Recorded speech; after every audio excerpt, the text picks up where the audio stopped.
Hello, everyone, and welcome to Com 350. Today, I'm just going to give you hopefully somewhat brief overview of what we're going to be doing throughout the next 15 weeks. You've made it through week one of your semester. Congratulations. And as you know, I did not post a video prior to this, mainly because we had some difficulty with our text. I'm not sure that we got that straightened around, but if you have any questions about the text, please let me know.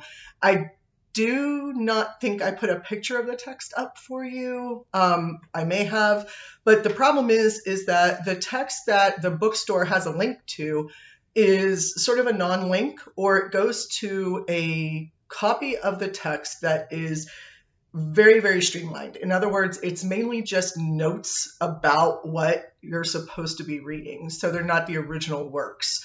So if you check on Blackboard, there should be, I would hope, some sort of, text that is slightly different than what is on the bookstore. Okay, so let's hopefully work with that. All right, so this is kind of temporarily, kind of permanently, my office for this semester. Unfortunately, my son is in my real office. He moved back in. And this is what happens when you move back in with your parents, is that they have to rearrange their lives as well. So I'm hoping that the sort of light blue background is not distracting to you in any way. Hopefully we can work with this sort of blue box, if you will, that we're currently sitting in, or I'm currently sitting in. So how this is going to work is pretty simple. I've explained it to a couple of you, but I also wanted to do it in a video or a lecture. So here's how this works for the semester. Whenever you see your reading assignments for a week, and you'll note that I do this by weeks, not by dates, which we'll get to in a second. So for week one, just basically an introduction to the course and trying to find out where you are. If you have the book, which hopefully by now you do, if you have the book, whichever version, hopefully you've read an introduction to it that sort of talks about the role of rhetoric in our everyday lives and why we separate it out from other forms of persuasion. All right, and I'll talk more about that in a little bit as well. So if I do this by weeks, whatever assignment you have for that week, you should read at some point during that week. It also means that I'm going to be producing for you a lecture about the topic of that week at some point during the week, hopefully on Mondays, possibly a little later in the week, depending on how my other courses are going as well. Because remember, I have 2 other courses too. I know you guys have like 5 other courses. So we need to just sort of be a little flexible with an online asynchronous course like this, that you watch the videos when you're able to, you read when you're able to, but maybe sometime during that week, okay, that we have the assignment. Whenever there's an assignment that requires you to take a test or submit a paper or write something on the discussion board, that will be always due on a week from the time that it was assigned. So if it says, for example, on one of them, you'll see it says that you have an exam due that week and it is due by February 15th. Obviously, this is a transposition from the spring semester of last year, and it just rolled its way right onto the syllabus, and I missed it or whatever. The point is that obviously that's not going to be February 15th, but it's going to be the Friday of that week that it's due. So that's sort of how I roll. If I say there's going to be assignment during that week, it's usually due by 11:59 p.m. that Friday.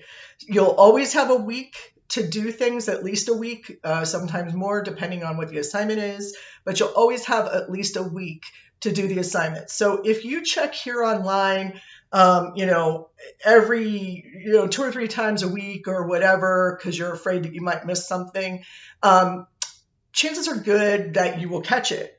You don't need to come back here every single day. This is not something that, you have to hyper focus on, because I might throw up an assignment that's due the next day. I don't do that. So just feel free to check this when you can. If you check it on a Monday and there isn't anything up, chances are good there's going to be something up that week. So just check it again like Wednesday or Thursday. All right. And if you're a person who checks it on Wednesday or Thursday anyway, then you don't need to worry. You're always going to catch it for the most part. If I do something completely outlandish, like post something on a Friday, which your exams will mostly be posted on Friday because they're due the next week, I do send out announcements with, hey, there's a new test out. And I email that to you, as well as put an announcement on Blackboard, as well as it showing up in your Blackboard, not just announcements, but in the Grade Center as well, and in the assignments. So there's so many sort of catches to make sure that you don't miss something. And I just wanted to reassure you of that from the beginning. And then, of course, if you have any questions, feel free to email me. If I don't get back to you within 24 hours, or let's say 48 hours on the weekend, okay, just give me a little bit of time on the weekends is what I ask, then text me and just say, hey, I sent you an email and you haven't responded yet, and I will get to it immediately. You all have my cell phone number. If you're not comfortable texting, you want to call. If I'm awake, I will respond. If I'm not awake, it will go through because I turn my phone off when I take a nap or when I sleep. Take a nap. So old. So anyway, that's how this will work, sort of practically and technically. And if you have any questions about that during the course of the semester, please feel free to let me know. Your exams will all be online. You do not have to come in. You will have a week to take them, but you will only have one shot at it. So you have all the time in the world, no time limit.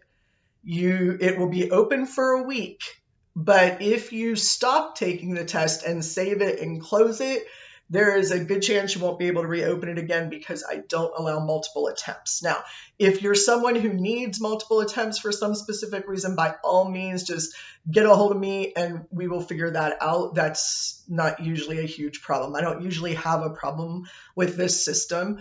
It just makes it easier for me not to have to constantly go in and re-release or deal with people just starting it and then not finishing it and then saying, oh, I should have finished it. I need to go back and do it, stuff like that. I really just kind of want to make sure that you all are reading. Obviously, it's open test, open book, open note, open lecture, open whatever. However, let me be clear about this. If you Google the test questions and you think you got the answer, you may not have. Make sure you compare that with my notes or with the text. The reason I say that is because more times than I wish to admit, I've gotten answers on a question, and it's the same answer on multiple tests, the exact same answer. I know these people aren't hanging out together and copying off each other, but what it is they went to Google and typed in, what is Aristotle's definition of rhetoric? And they take the first one that they see, and that's not always actually correct. People play with Aristotle's definition of rhetoric on a regular basis. Ours, it will be very clear, has 3 parts to it, and ours comes from the original work by Aristotle called the Rhetoric. So we will talk more about that, but just do yourself a favor right now. Don't attempt to Google the test or quiz answers. They're right there in front of you anyway, somewhere, either in the text in my lecture or in your notes. I promise. It's in one of those 3 places, okay? I won't test you on something that's not in one of those 3 places. As for the book, you might be thinking, well, Dr. Dudash, that book is pretty dang big, and it's on onion paper, and it's really, really tiny print, and there's a lot of crap there. How am I supposed to know? Well, the answer is pretty simple, actually. Usually you'll know because I've talked about that subject matter in a lecture, or I put it on a quiz previously and let you know about it. Something along those lines. You will have heard of the question before. I don't go in and say, according to this author that you did not read, what do they say? Or according to this author in a section that I did not have you read or I did not talk about. That won't happen. So the main idea of the test is to make sure you're reading and you're getting something out of that reading. That is not the bulk of your grade. In fact, you could fail all 3 exams, do great on the other assignments, and still get a C in this class if you haven't figured that out yet. So all you need to do is take those tests for the purpose of letting me know, yep, I'm reading, I'm here with you, I got your lectures, I know what you're talking about. The papers are where the bulk of your points are going to come from. Those are very important. So you need to really focus on those. And those won't come around for a couple of weeks. And I will be putting up, if I haven't already put it up, a paper rubric that tells you exactly how I grade your papers so that you can go through and make sure that you did the paper correctly. I also put up sample papers. They aren't necessarily A papers, but they're papers that have met all the requirements. Of course, if you just meet the requirements, that's a C. So you need to go above and beyond the requirements and do a little bit better job. And again, the rubric explains that, I hope, pretty clearly. All right. I can't think of anything else except to say that my lectures are supplementary. They supplement the reading. They are not the reading. So if you think you can just listen to the lectures and get an A, that's probably not going to work for you. Could you listen to the lectures and get a C? Maybe, possibly, but I don't know for sure. But reading the text is actually important because sometimes if you listen to a lecture, you might not understand what I'm talking about if you didn't read. Subsequently, if you don't listen to the lectures, you won't understand the reading perhaps fully as well, or focus on what you're supposed to focus on. So read, answer discussion boards, take quizzes, do the exams, do the papers, listen to the lectures. That's 6 things that you need to do for this class, and that's it.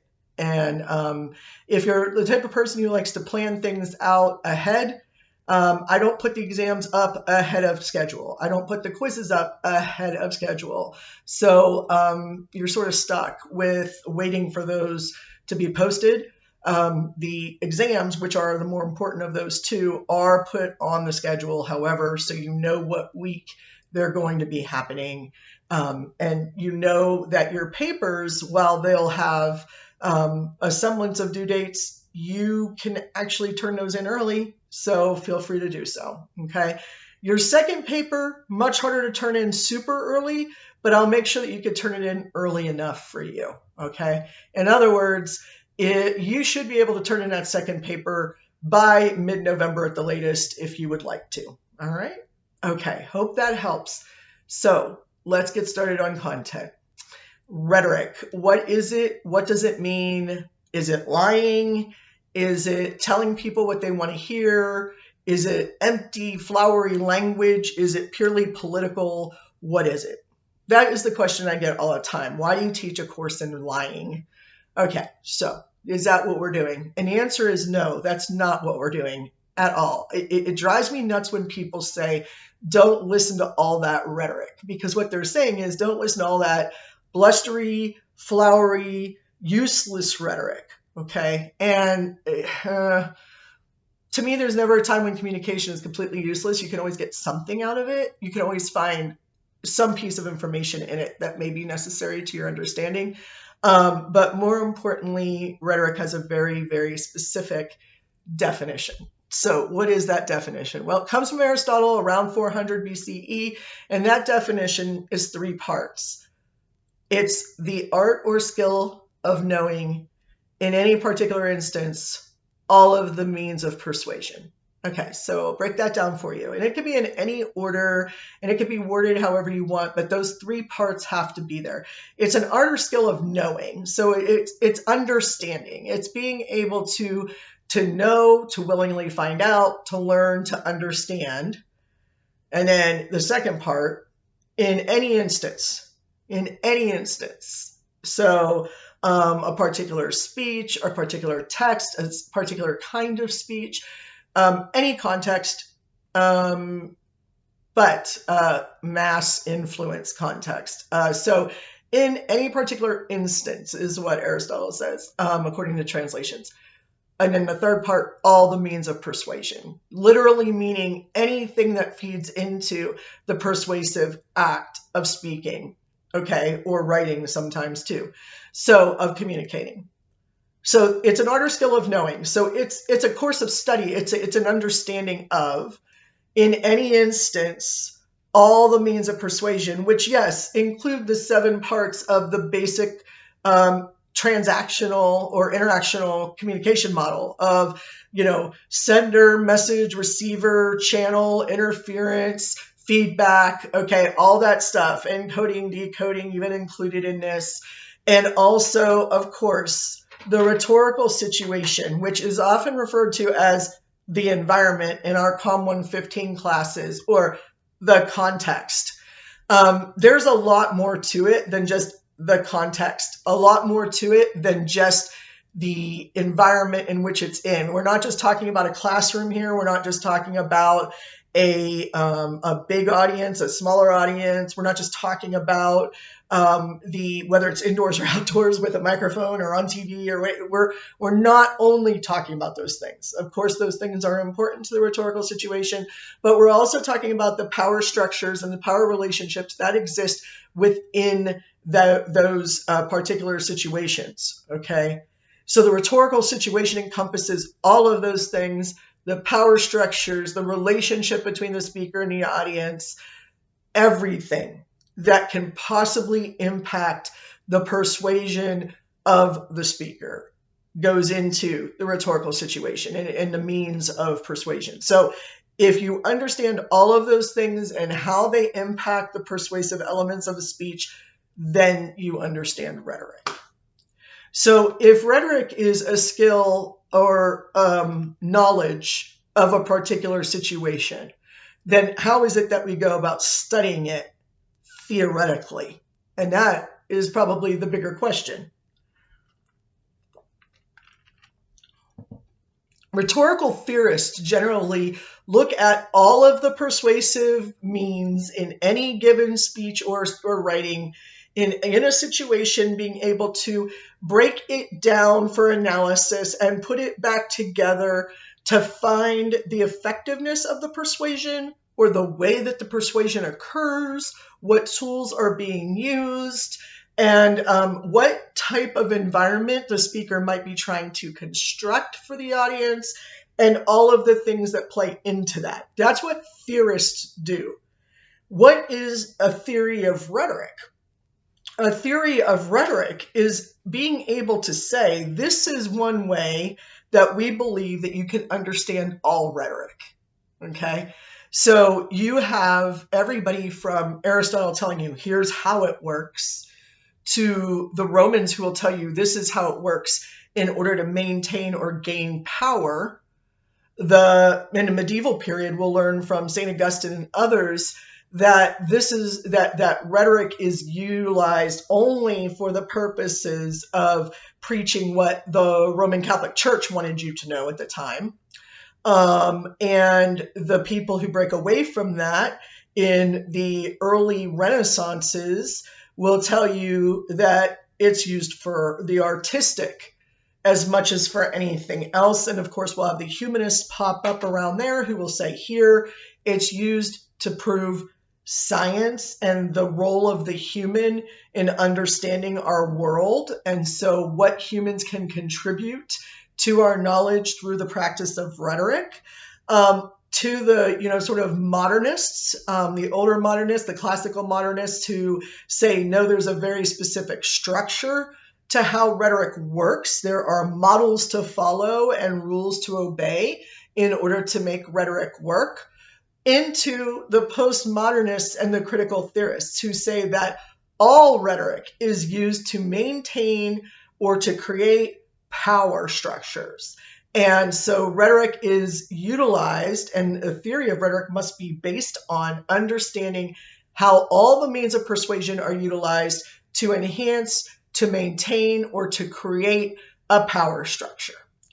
So when we say that we're theorizing about rhetoric, that is what we mean, okay? We are talking about trying to find a way to explain all of the means of persuasion in multiple forms of persuasion, of rhetoric, all right? Rhetoric is sometimes seen as a sort of a thing, an object to study and to understand, an artifact, okay? So I want to look at presidential rhetoric. So I'm going to look at the speeches that presidents make. I may look at press conferences that they directly hold. I may look at how they are a part of the White House and how they construct that as a social institution. Other people view rhetoric as sort of a way of studying things, a method of analysis. So much like you might use ELM in persuasion, the elaboration likelihood model, or you might use a neo-Aristotelian method of going through essentially the rhetorical elements of a speech, or if you're using a survey to find out the effectiveness of something, and then using some sort of mathematical analysis from there to understand it.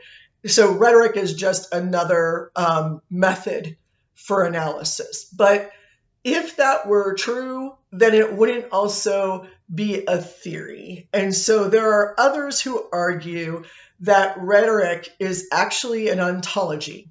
It's a way of being in the world, that we do not exist unless we are constantly in a state of persuasion, of rhetorically constructing ourselves as part of or out of a particular social or governmental or other system or organization. So when people tell you that they study organizational rhetoric, which, believe me, is a thing, when people say that they're studying that, they're looking at how the organization is created and maintained through language, which is persuasive, and how they communicate within that organization, both internally and externally, to maintain that particular organization's goals, or that organization's functioning, or that organization's mission, and so on. So is rhetoric one of those things? Maybe. Is it a ontological perspective of how we exist in the world? Is it a method of analysis that could be used in different contexts? Is it an object to be studied?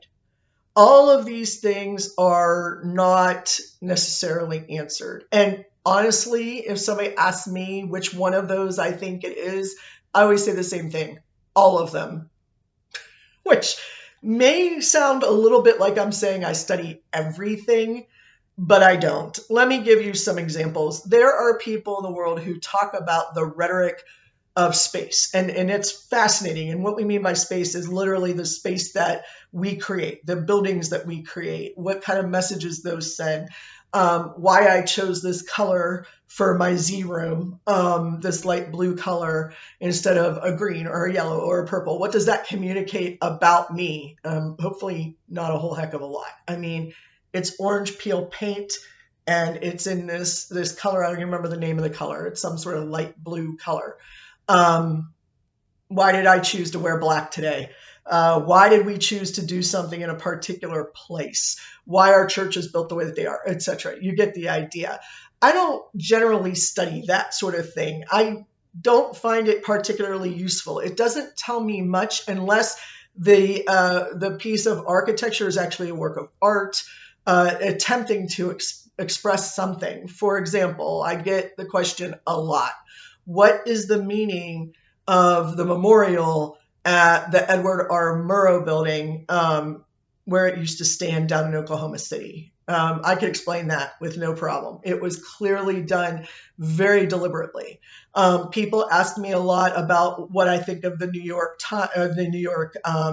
9/11 memorial of the World Trade Center, and I honestly can't explain that one. I have some ideas of what they were thinking.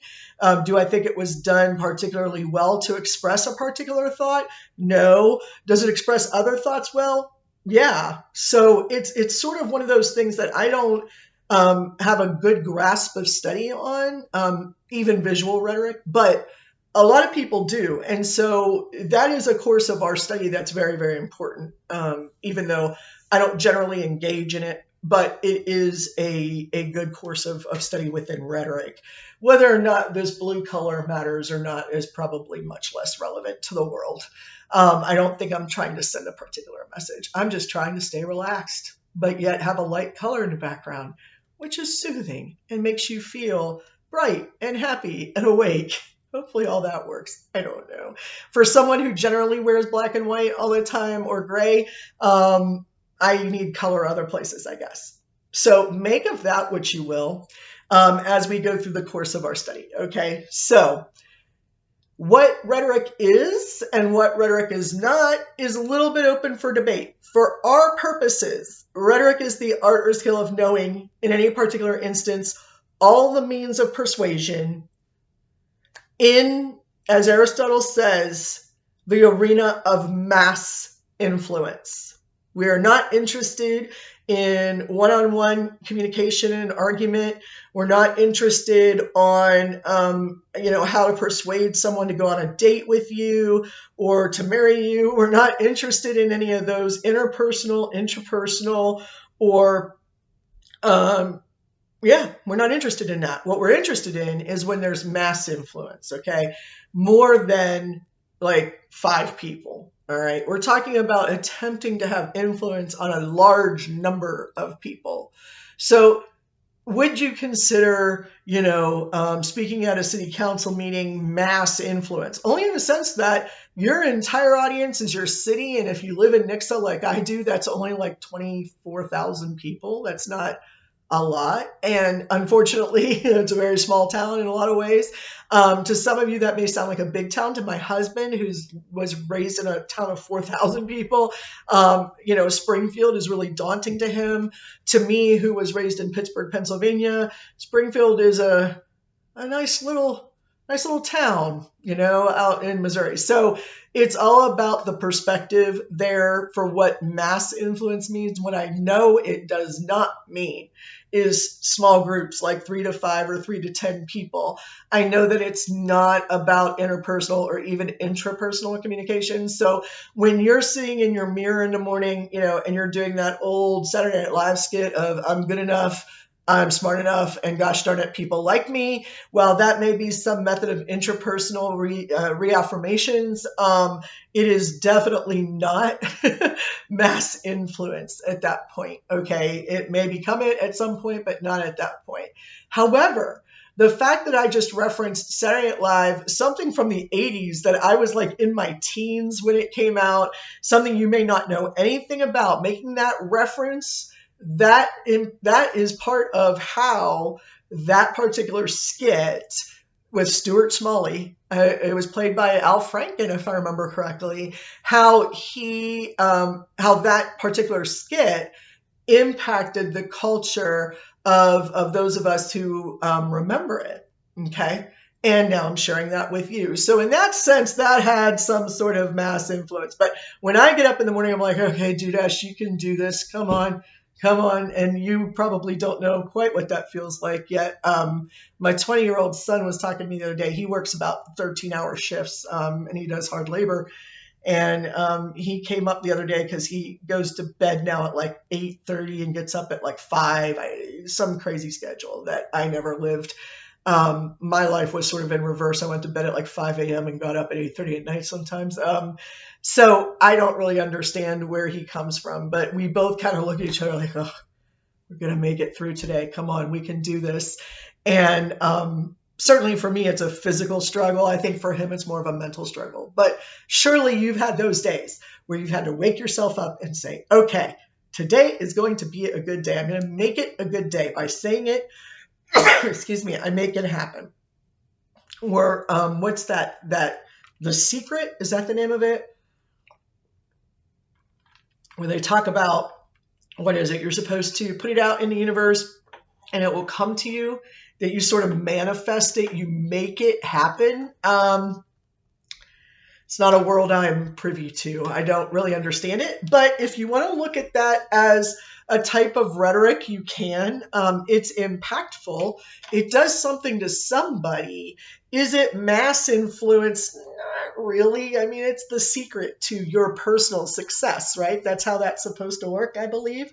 So those are some of the things that delineate what we're studying, mass influence, and what you might encounter in everyday life. Okay. So when you see a television ad, that's supposed to have mass influence. When you read a book, that's supposed to have mass influence. And most of the time these things do. Okay.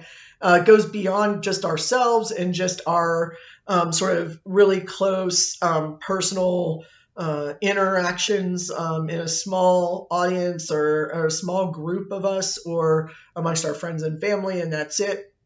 It goes beyond that. So that is what we are looking at. So if somebody says to me, I'd really like to study my partner's reaction to a point I made the other day, that is not for me. That is for what is it, COM 205, I think is interpersonal, or 405, I believe is advanced interpersonal.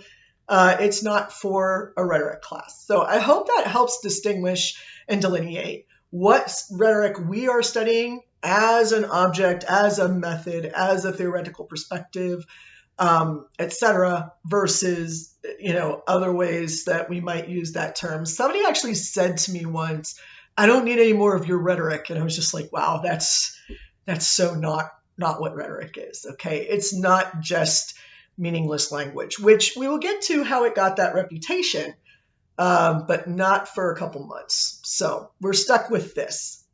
So how are we going to go about studying this rather large subject matter? Well, if you read the introduction to your book or a book, I'm not really sure how to refer to that right now. When I put up the picture, I'm going to ask you all to tell me if this is the book that you have, if this is the one that's, well, you know what? I'll make this easy on us. If your book is less than 5,000 pages, you have the wrong book. Okay. Now, that does not mean like, oh my God, you've got to try to return it and find something else. We can work with this. Okay. It's just going to be a matter of finding a way to work with it. But it's going to be much more difficult, I think, if we don't all have the same book. Now, I have an electronic edition. That is the book I use. That does not make it much different from the print edition. In fact, I don't think it makes it different at all. There are first, second, third editions to this book. Generally speaking, it's okay to work with an older edition. The page numbers will be different. There won't be all of the theorists in the older editions as there is in the new edition, but we can work with that as well. So you just need to keep me in the loop so that you can get your assignments and make sure that everybody has an equal opportunity to learn what we're talking about. All right. The book works in such a way as to look at rhetoric as mass influence in public discourse. And what we mean by public discourse, public rhetoric, is that sort of discussion that we have at a social or national, universal, global level. Okay. I imagine it like this. Now, I just have to say that I imagined this way when I was in college, and I think that Google stole it from me, or Apple did, or somebody. But here's how I always imagine it, and please don't make fun of it as much as just learn from it. I always imagined that there was like this big, like sort of cloud in the sky where we all pulled information from. There were things that we knew already, things we've experienced, things that are there that we've accessed, and there are things that we have not. Let me give you an example. I made a reference to Saturday Night Live, Al Franken, and daily affirmations earlier in this lecture. You may not have had experience with any of those three. Some of you may have knowledge that Al Franken is a former senator from Minnesota. What does he have to do with SNL, Saturday Night Live, a comedy show?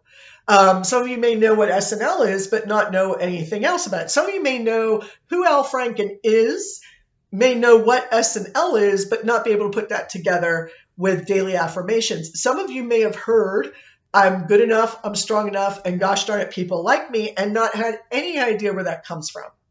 But all of that is up there, okay? And all of us have different levels of access to what's in that cloud. I keep pointing up like as if there's a cloud. And literally, some of you have none of that knowledge. Some of you have some of those references or one of those references. Some of you have all of them, okay? Do I need to have all of them in order to make my point? Probably not. Not in this instance. There are times, though, when people make references to things that we're kind of like, we have no idea what you're talking about. Okay. I get this a lot in sort of political communication. There are times when people are speaking and I'm just like, I have no idea where you got this from. Okay. So it's something I sort of have to dig for. I have to do some research on. I have to learn about where a certain piece of information or a reference comes from. All of us are this way. We are limited by our experiences, by our age, by where we were raised, by how we were raised, by what level of education we have, by what pop culture we watch or deal with. All of those things. I make supernatural references on a regular. If you don't know what that is, you're not going to get my point most of the time. You know, if you're not someone who, like me, doesn't watch The Walking Dead, you're not going to understand how Supernatural and The Walking Dead are related unless you're really, really a nerd who insisted on finding that out.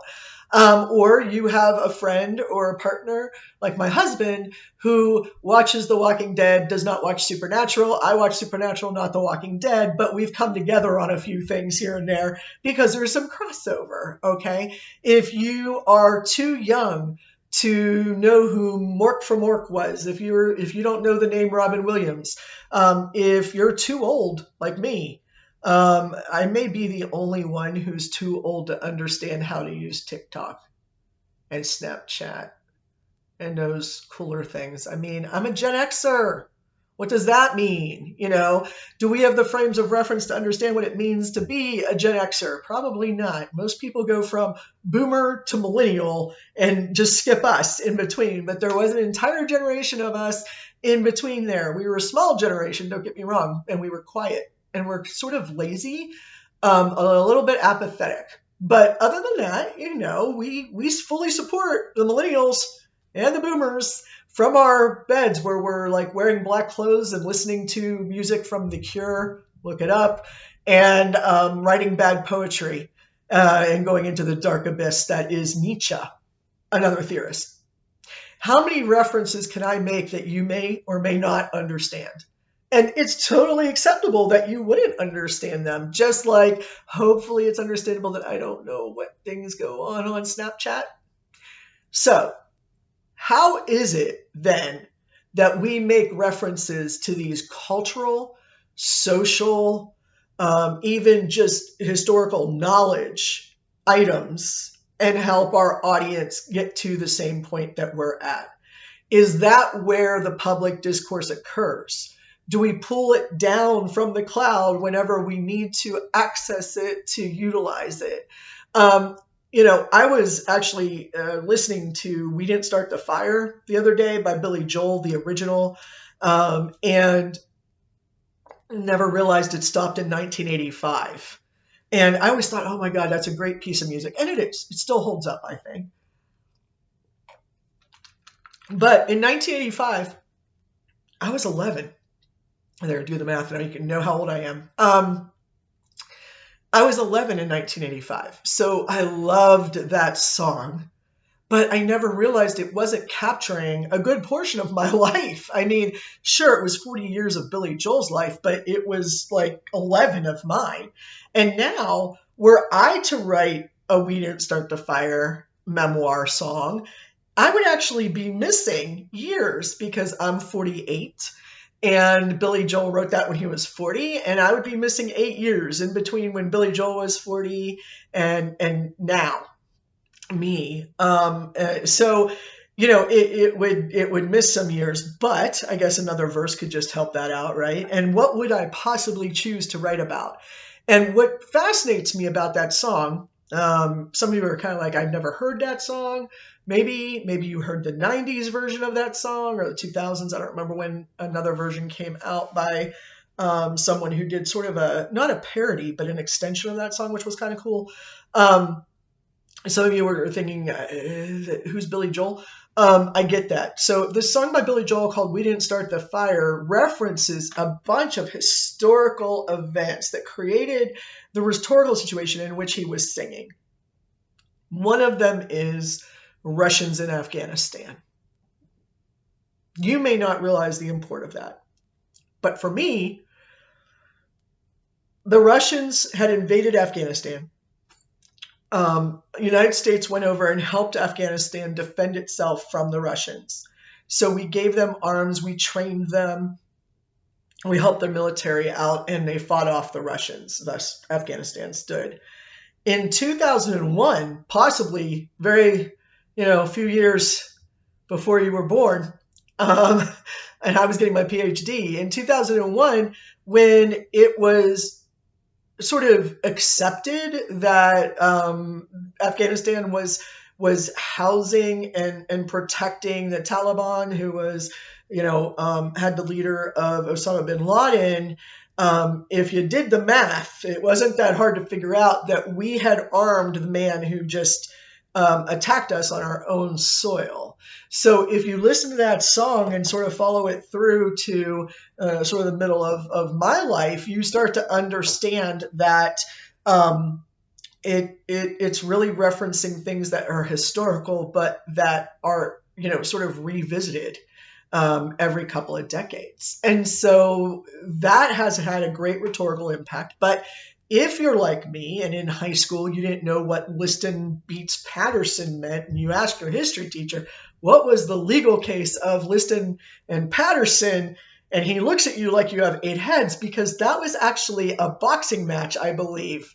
Boxing? I believe it was a boxing match, Liston versus Patterson. So, as we grow, we collect these different pieces of information from this cloud that's up there that people refer to all the time. Sometimes people have to look them up.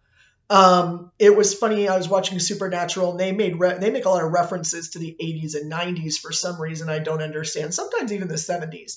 And I guess, the actor who plays the main character, well, to me, the main character, Dean, he's only 4 years younger than I am. So perhaps there's something in there. But one day he said, by the way, Sam, to his brother, what's a dad bod? And I was like, dude, I need to look that up. What does that mean? Because it was such a new term at the time that I had no knowledge of it. Why would I? I have an 8-year-old granddaughter. I'm not paying attention to these things.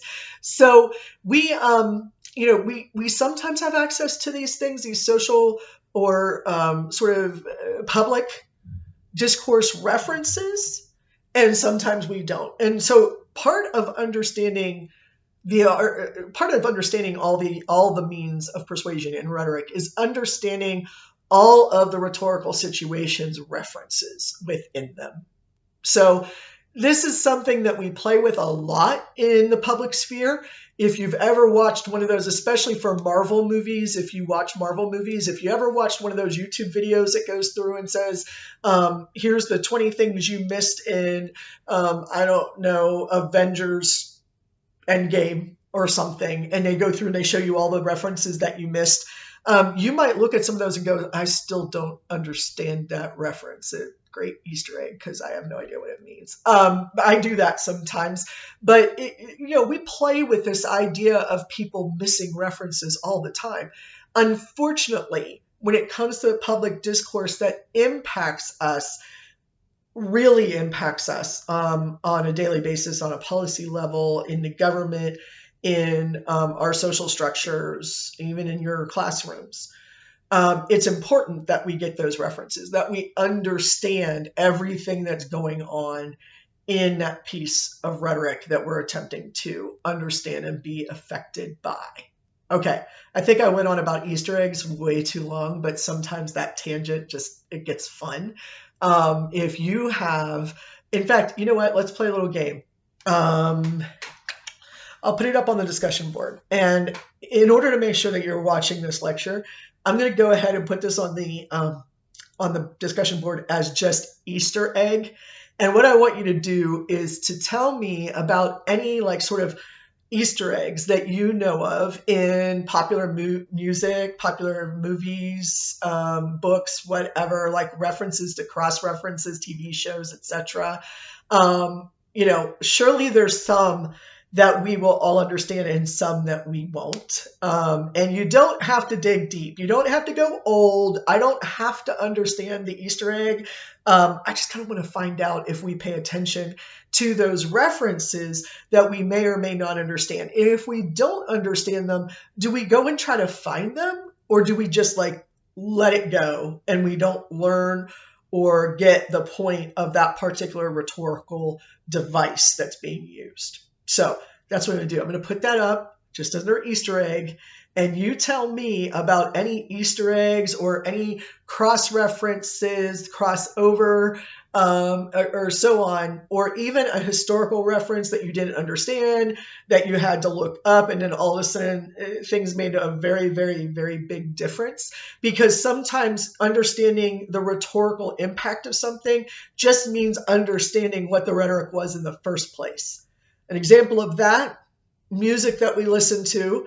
Back when I was in college, Pearl Jam came out with a song called Last Kiss, which happened to be a remake of a song from the 60s, I believe, that my father used to listen to. And the 60s version is very, very happy. I mean, it's very peppy. You may have heard about this before. It's a song about a girl dying in a car crash, and the boyfriend's singing about it. And it's like this peppy, happy song. Now, of course, when Pearl Jam did it, they changed it. They made it a sad, brooding garage band, dark sort of melody to it. They slowed it down. They put emphasis into places to make it a little bit darker. And of course, the lead singer is a brilliant man who was able to do that very, very well. And his name is escaping me at the moment. And I feel really, really, really terrible about that. But because I love him so much. But he really puts into it the darkness that seems necessary for a song like that. So I could walk around singing that song, like happily beating along, and suddenly realize I'm singing about a young girl's death. Kind of depressing. So, sorry, I'm a big water drinker.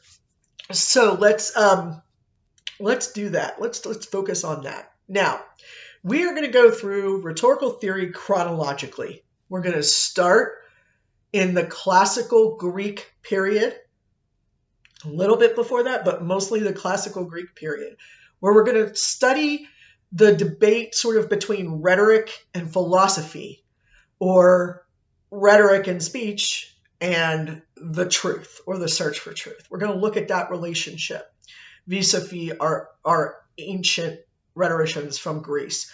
We're going to then jump to ancient Rome, where we're really going to focus on the relationship between rhetoric and power, how power gets maintained or how it gets destroyed through rhetoric. And so you'll notice that there's a big link between rhetoric and types of governing. It's just how it is. And so I don't want you to think that this is all politics all the time. It's not necessarily, but we certainly have our roots there. The third era that we're going to look at in sort of a grand scheme is the medieval period. And the medieval period is really when, sorry, I hate to say it, the Roman Empire fell to the Holy Roman Empire in a way. The Holy Roman Empire, of course, being that the Catholic Church took over and said, we rule everything, we know what we're doing. The Holy Roman Catholic Church, which, by the way, still exists today, but decided the Pope was the world leader. That was the only place that you need to get your information, was the Pope and the Bible, and that was it. And that went over somehow for, like, depending on what historian you listen to, 800 to 1600 years. I mean, just a ridiculous amount of time. And there's a reason it's called the Dark Ages. And we're going to get into that. Apologies for hyper-focusing on that. I mean, for me, it's about 1600 years, 1200 years to 1600 years of quote unquote the church ruling. Now, that's only the Western half of the world. Okay. So we're talking about Western philosophy. We're not talking about the Eastern philosophy. I will make reference to that a few times, but because our democracy and our education system and our philosophy of the world is really hyper focused on Western thought, and we're looking at the tradition of Western thought, that's where the focus is going to be. By the way, we can learn a lot more if the East and West had met a lot sooner than they did in the late 1800s. It would have been a lot better for all of us, but that's not what happened. So the Roman Catholic Church, as it was referred to during the Holy Roman Empire, that took over and really dominated Western thought for a very long time. All right. And it's unfortunate that I have to admit that I was raised Catholic. I'm a terrible Catholic now, but I was raised Catholic, and if I returned to church, I guess that's where I would go. But there's a lot of other religions and ideas that were around at the time that just could not infiltrate the Western Hemisphere as much as they do today, which is good. So we will focus on that at that point. We will only spend like a week on that, even though it covers a third of the time that we're spending together, a third to a half of the centuries that we're studying. But it's only worth probably about a week's worth of time or so, maybe two, but I think like a week. Next, we'll go to the Renaissances, the early Renaissances. I say Renaissances because there was more than just the European Renaissance. There were other Renaissances, and there were, it wasn't just England. It wasn't just Italy. It wasn't just France. There were many Renaissances going on for several hundreds of years that we learn from as we go. And that sort of mixed with the rise of the humanists, and that turn away from religion as domineering and science and reasoning starting to come back into vogue, as they did during the classical Greek times. And that leads us into the modern period, where we really look at the structure of speech making and argument, much like Aristotle did, before we get into what we call the postmodern period, which is really just a response to modernism. So we're sort of in that place of modernism and postmodernism, and people sort of going between the two sometimes, and how that led us away from just a rhetorical theory into a critical theory. All right. So that is sort of the timeline, and I will be trying to put that up in some visual way for us. I've not found the best way to do that. I would actually suggest, rewinding, going back just a little bit, scrubbing back, and perhaps drawing that timeline for yourself on a scrap piece of paper or something if you would like. And so again, we have the ancient Greeks, rhetoric versus philosophy, the ancient Romans, rhetoric and power, the medieval period, rhetoric versus the church, the Renaissances, where we have a relationship between rhetoric, the aesthetic or art, and reasoning, and science. Reasoning and science sort of go hand in hand together there. And then we move into the modern era, where we start looking at sort of the of rhetoric as art only, as flowery language only, as eloquence only, versus rhetoric as argument and as structure and as political.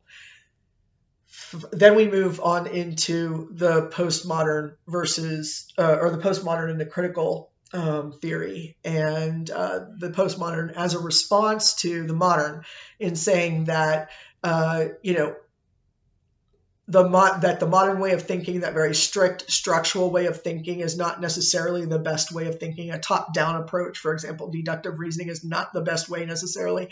Rather, we need to start looking at alternative ways of viewing the world, particularly through its power structures. And that's where we get into what I lovingly call, and I say lovingly because I mean that, isms: feminism, Marxism, capitalism, all the isms, racism, sexism, genderism, take your pick. We start to sort of not fracture, but start to understand how those come from our practices in rhetoric.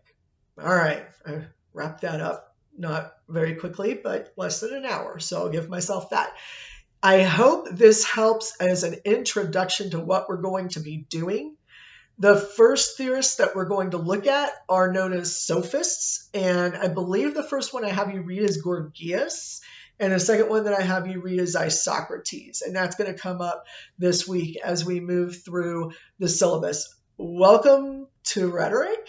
I hope you have a little bit of a good time with this. I hope we can have a little bit fun, and I'll be talking to you again very, very soon. Any questions that you have, like I said, text, email, or put them under the Dear Professor discussion board so that everyone can see my answer. All right. Have a good second week. I'll be back with you soon.